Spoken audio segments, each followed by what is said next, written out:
بسم اللہ الرحمن الرحیم ان الذین یؤذون اللہ ورسولہ۔ ترجمہ: بے شک جو اللہ اور اس کے رسول کو ایذا دیتے ہیں۔ اس آیت میں ایذا دینے والوں سے مراد کفار ہیں جو اللہ تعالیٰ کی شان میں ایسی باتیں کہتے ہیں جن سے وہ پاک ہیں، اور جو رسول کریم رؤوف الرحیم کی تکذیب کرتے ہیں، ان پر دنیا اور آخرت میں اللہ تعالیٰ کی لعنت ہے، اور اللہ تعالیٰ نے ان کے لیے آخرت میں رسوا کر دینے والا عذاب تیار کر رکھا ہے۔ یاد رہے کہ اللہ تعالیٰ اس سے پاک ہے کہ کوئی اسے ایذا دے سکے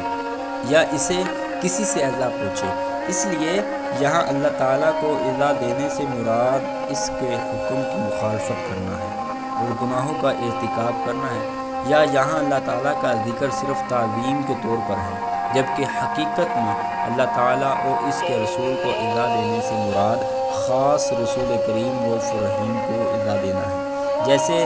جس نے رسول کریم رؤوف الرحیم کی اطاعت کی تو اس نے اللہ تعالیٰ کی اطاعت کی، اسی طرح جس نے حضور اقدس صلی اللہ علیہ وسلم کو ایذا دی اس نے اللہ تعالیٰ کو ایذا دی۔ حضور شاف نور کے کسی کام شریف کو ہلکی نگاہ سے دیکھنا یا کسی قسم کا اعتراض کرنا یا آپ کے ذکر خیر کو روکنا اور آپ کو عیب لگانا بھی نبی کریم رؤوف الرحیم کو ایذا دینا ہے، اور اس قسم کے لوگ بھی دنیا و آخرت میں لعنت کے مستحق ہیں۔